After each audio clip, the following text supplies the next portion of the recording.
Terima kasih pemirsa, Anda masih bersama kami di MNC News Now. Presiden Joko Widodo Rabu kemarin resmi melantik 2 menteri dan 3 wakil menteri baru dalam perombakan jajaran menteri Kabinet Indonesia Maju. Presiden Jokowi menunjuk Hadi Cahyanto sebagai Menteri Agraria dan Tata Ruang, Badan Pertanahan Negara atau ATR BPN, serta Zulkifli Hasan sebagai Menteri Perdagangan Republik Indonesia.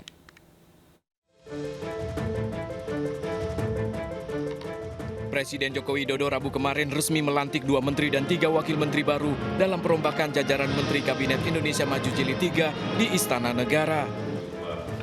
2 nama baru masuk dalam jajaran Menteri Kabinet Indonesia Maju. Ketua Umum DPP PAN Zulkifli Hasan ditunjuk sebagai Menteri Perdagangan menggantikan Muhammad Lutfi. Sementara mantan Panglima TNI Marsikal Purnawirawan Hadi Cahyanto dilantik sebagai Menteri Agraria dan Tata Ruang Badan Pertanahan Nasional menggantikan Sofyan Djalil. Presiden Jokowi juga merombak jajaran 3 wakil menterinya. Raja Juli Antoni ditunjuk sebagai Wakil Menteri Agraria dan Tata Ruang Badan Pertahanan Nasional. Selain itu, Arfiansah, Sekjen Partai Bulan Bintang, dipilih sebagai Wakil Menteri Ketenagakerjaan. Sementara John Wempi Witopo yang sebelumnya menjabat sebagai Wakil Menteri Pekerjaan Umum dan Perumahan Rakyat kini berpindah menjadi Wakil Menteri Dalam Negeri. Dan saya melihat Pak Yusuf dengan pengalaman, dengan track record rekam jejak yang panjang, saya kira akan sangat bagus untuk Menteri Perdagangan karena sekarang ini urusan pangan yang berkaitan dengan rakyat ini memerlukan pengalaman lapangan, memerlukan kerja-kerja yang terjun lapangan untuk melihat langsung persoalan yang berkaitan, utamanya yang berkaitan dengan kebutuhan pokok rakyat. Kemudian untuk Pak Hadi sebagai Menteri ATR dan BPN, karena beliau dulu sebagai mantan Panglima menguasai teritori dan kita juga tahu Hadi kalau ke lapangan juga kerjanya sangat detail. Oleh sebab itu tadi malam saya sampaikan urusan yang berkaitan dengan sengketa tanah, sengketa lahan harus sebanyak-banyaknya bisa diselesaikan.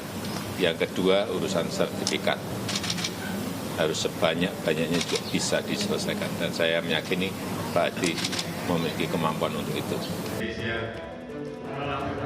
Perombakan jajaran Menteri dan Wakil Menteri Kabinet Indonesia Maju kali ini menjadi ketiga kalinya dalam periode pemerintahan Presiden Joko Widodo dan Wakil Presiden Ma'ruf Amin.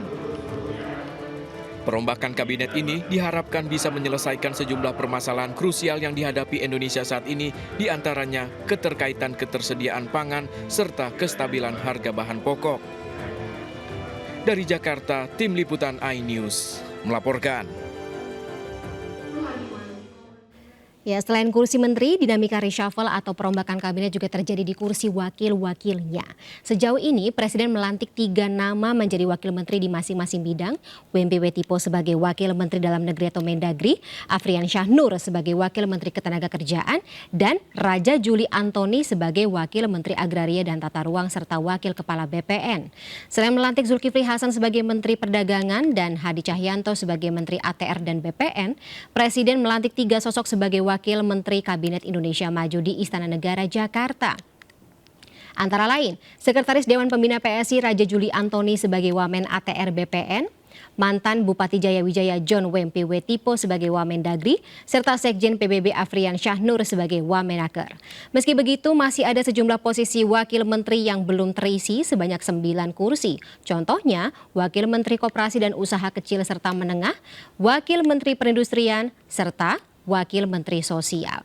Posisi Wakil Menteri sudah termaktub dalam peraturan Presiden termasuk yang masih lowong seperti Wakil Menteri Koperasi dan UKM dalam Perpres 107 tahun 2020 atau Wamensos yang diatur dalam Perpres 110 tahun 2021.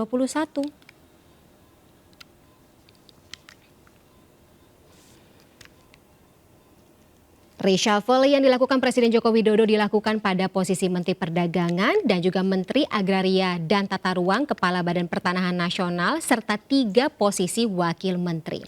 Sebelumnya, staf Susmensesnek Valdo Maldini menegaskan reshuffle tersebut dilakukan untuk membentuk tim kerja, bukan tawar-menawar politik seperti yang disebut oleh banyak pihak. Namun, sekali lagi rakyat juga perlu transparansi terkait apa saja pekerjaan rumah yang ditugaskan oleh Presiden untuk diemban para pejabat baru ini, dan tentunya jaminan pemerintah untuk mengawal kinerja para menteri dan wamen hasil rombak kabinet ini ke depannya. Lewat sambungan Zoom, kita sudah terhubung dengan staf khusus Menteri Sekretaris Negara, Valdo Maldini. Selamat sore Bang Valdo. Selamat sore Mbak Fani. Sehat ya Bang ya, segar ya dengan adanya penyegaran refreshing kabinet yang dirombak baru-baru ini ya. Ya, tentunya. Tapi benar ya Bang, reshuffle bukan hasil konsolidasi politik. Iya benar banget. Jadi memang ini kan juga apa ya Mbak Fani ya. Saya itu setiap hari Rabu itu selalu ditanyain banyak orang sebenarnya. Terutama Rabu-Rabu yang ada ponnya. Reshuffle nggak nih? Reshuffle nggak nih? Kayaknya mungkin lebih dari 5 sampai menuju 10 kali lah. Jawab belum tidak ada gitu. Karena waktu itu memang kita bisa memastikan bahwa konsolidasi tim Bapak Presiden dalam hal ini kabinet itu sangat kuat. Namun memang ini juga yang terjadi kemarin adalah upaya menjawab opini-opini di masyarakat yang selama ini mungkin muncul. Juga ada survei dari beberapa lembaga. Kita juga melihat adanya kebutuhan yang mendesak soal bahan-bahan pokok, bahan makanan, mafia tanah yang juga disampaikan oleh Bapak Presiden pasca pelantikan gitu. Jadi memang Bapak Presiden punya ukuran soal fungsi dari kerja itu sendiri gitu. Nah inilah yang coba diperkuat kembali dari 2 orang senior yang berpengalaman di bidangnya masing-masing untuk bergabung ke dalam tim pemerintahan hari ini. Saya itu Pak Hadi dan Pak Zulkifli Hasan. Nah tentu banyak juga yang bertanya soal wakil menteri. Nah ini gimana gitu. Tadi kan ada kebutuhan yang mendesak gitu. Nah karena melihat itu penambahan kekuatan di berbagai sektor. Bang Valdo, suaranya putus-putus Bang Valdo. Kan soal implementasi omnibus perbaikan sudah berjalan itu kan butuh tenaga lebih. Belum lagi kalau seandainya ATR BPN kita bicara soal sertifikasi tanah untuk rakyat yang targetnya 120.000 yang hari ini achievementnya 80.000. Jadi perlu tim yang lebih kuat gitu. Bicara lagi soal Dagri ya, kita melihat hari ini kita dengan adanya pemilu serentak akan ada banyak kepala daerah yang akan dijabat sebagai PJ gitu. Nah jadinya Pak Tito dibantu oleh Wamen Dagri yang sebelumnya di Wamen PUPR. Nah jadi sisa waktu ini akan dimanfaatkan dengan optimal. Target yang belum tercapai harus segera dikebut dan ini yang kami yakini. Jadi ini kita sedang membentuk tim untuk bangkit dari pandemi, membentuk tim kerja, dan bukan soal tawar-menawar politik. Walaupun spekulasi kemana-mana ya, kan bumbu politik lebih enak untuk diomongin.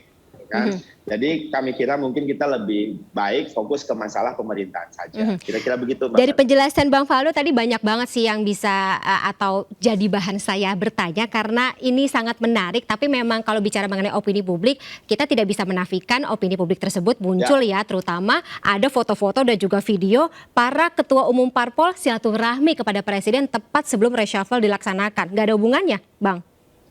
Ya sebenarnya yang bisa kita lihat bahwa apa yang ditunjukkan oleh ketua-ketua partai yang sangat kompak dalam hal ini, yang berarti ada kepenuhan hati untuk selalu mendukung koalisi pemerintah, ya. Dan ini juga banyak disampaikan dan dibahas dan dialog gitu bahwa ya hari ini pemerintah Pak Jokowi dengan koalisinya hari ini gitu ya solid gitu, di mana ketua partai juga datang, diajak ngobrol, makan di presidential lounge dan sebagainya gitu. Jadi ini kami kira menggambarkan sebuah soliditas dari koalisi pemerintahan di dalam masa pemerintahan Pak Jokowi yang dalam sisa-sisa waktu yang tersisa gitu. Nah nama-nama yang menjabat saat ini tuh diputuskan sudah lama atau pas ketika lagi silaturahmi tersebut juga dibahas, diresmikan? Ya kalau secara teknis kami kira kita sama-sama tahu ya, untuk persiapan reshuffle butuh waktu yang tidak cepat gitu. Itu kan kemarin kan makan siang itu langsung pelantikan kan nggak mungkin kita di Setnek mungkin bikin suratnya juga entah bagaimana modelnya Mbak sebenarnya gitu kan. Karena kan harus ada undangan, harus ada kepres. Berarti sudah dibahas Kepresnya kan, lama begitu ya? ya itu kan kemarin dibacakan oleh Deputi PAA Setnek ada kepres 1 untuk Bapak Hadi, kepres ini untuk para wakil menteri. Gitu. Jadi kan keputusan presiden perlu disiapkan. Tapi yang bisa kami pastikan bahwa memang ini hak prerogatifnya Bapak Presiden, tentunya kita sama-sama tahu. Tapi tantangan-tantangan khusus yang sedang dihadapi di sektor yang butuh penyegaran ini, diperkuat ini, ya memang Bapak Presiden yang punya penilaian. Nah, kalau semuanya dibumbui politik, memang lebih menarik memang gitu. Tapi kan persoalan utamanya bukan itu. Gitu. Ini kan soal kebutuhan. Sekali lagi, semuanya memang maunya Bapak Presiden, hak prerogatif, bukan maunya para pemain politik. Gitu. Nah, disinilah penuh nih kedaulatan Bapak Presiden. Tapi kan tetap lagi-lagi kita bicara atau ada nuansa politik di balik keputusan tersebut, terutama kalau misalnya kemarin saya mapping nih Bang Faldo gitu, mapping Kabinet Indonesia Maju yang sudah di reshuffle ini memang ada gitu kalau perubahan atau dinamika kuota antar perwakilan parpol koalisi yang berubah gitu, yang dalam kabinet hasil rombak yang baru ini. Ada pesan yang disampaikan oleh Bapak nggak sih? Ya, dalam hal ini mungkin kita merespon itu kita bisa melihat betapa Bapak Presiden menunjukkan kehati-hatiannya dalam menggunakan kekuasaan.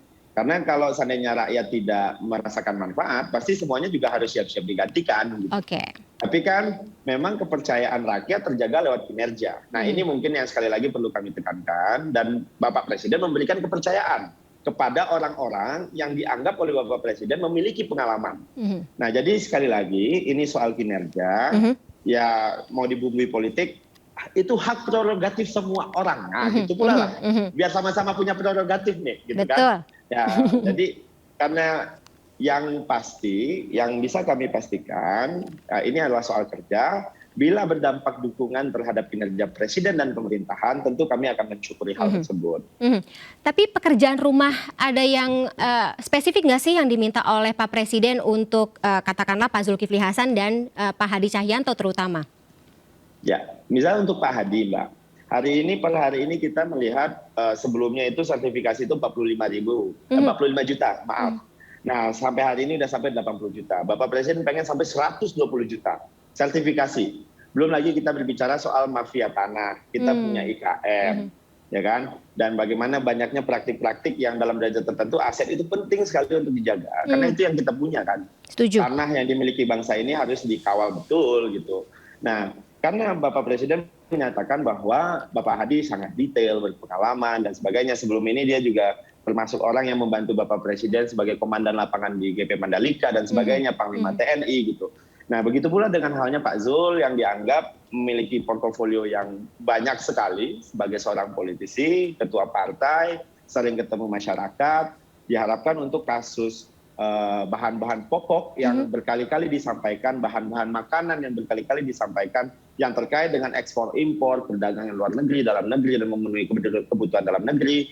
Belum lagi kita berbicara mafia migor, menghadapi ya soal minyak goreng dan sebagainya gitu. Nah makanya memang spek yang dibutuhkan adalah spek yang experience gitu loh Mbak.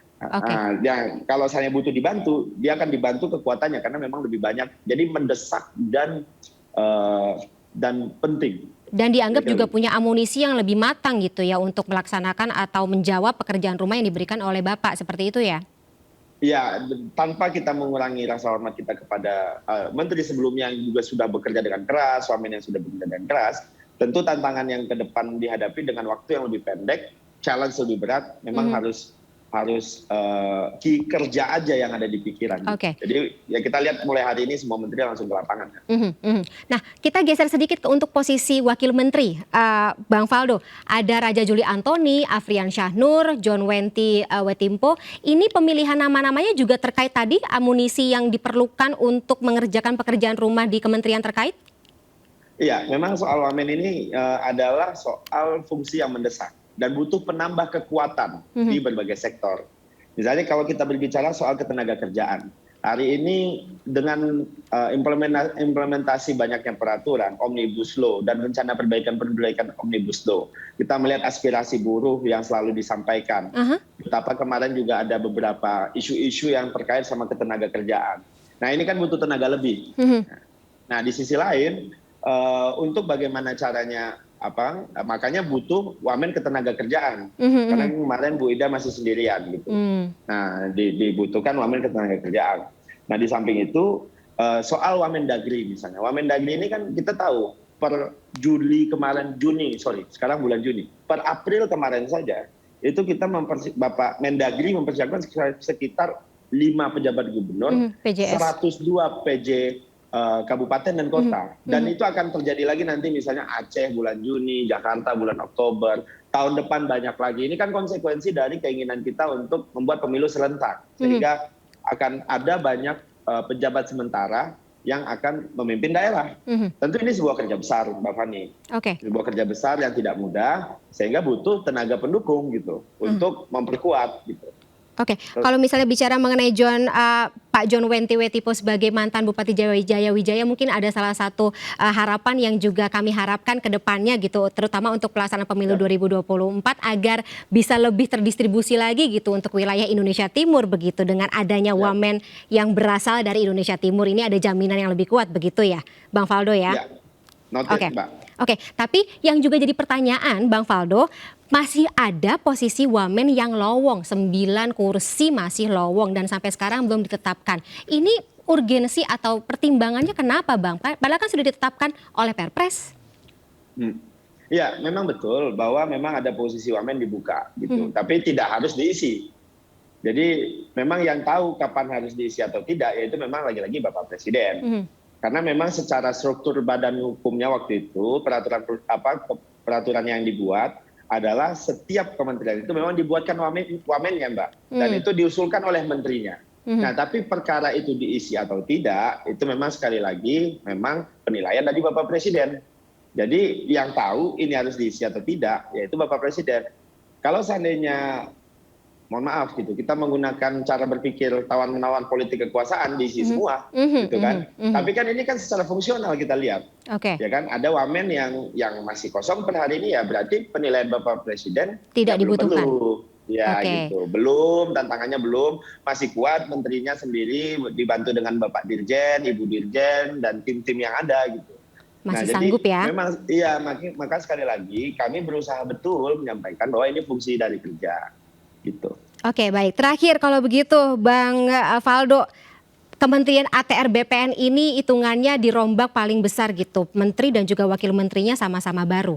Ini juga ada urgensinya tersendiri. Berarti katakanlah pekerjaan rumah atau tugas yang lebih berat ini dianggap oleh Pak Presiden sedemikian rupa gitu, sedemikian urgennya sehingga Kementerian ATR BPN ini dirombak sedemikian drastis. Begitu? Iya, sebenarnya kan seperti yang tadi disampaikan dan juga pernah yang disampaikan juga oleh Bapak Presiden bahwa ini soal bagaimana kita memberantas mafia tanah, membuat sertifikasi untuk rakyat yang harus dikebut.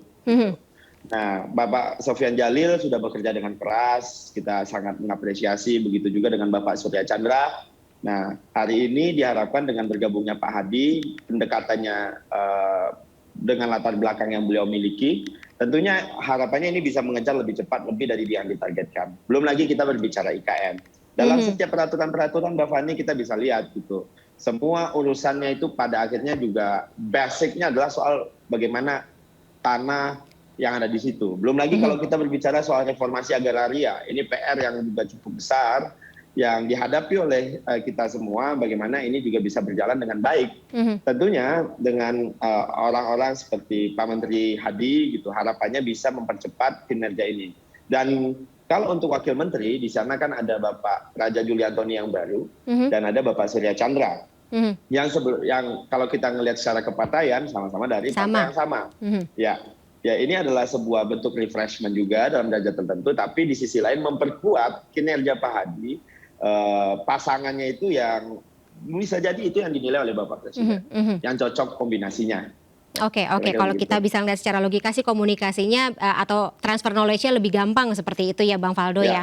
Tapi kalau misalnya kita lihat lagi 2,5 tahun, ya, jelang 3 tahun masa kepemimpinan Bapak, 3 tahun sudah reshuffle dilakukan. Ya tapi kita harapkan semoga mungkin reshuffle ini tidak terlalu sering-sering, pekerjaan rumahnya bisa dilaksanakan dengan baik dan tentunya masyarakat terpuaskan ya dengan kinerja Kabinet Indonesia Maju ini.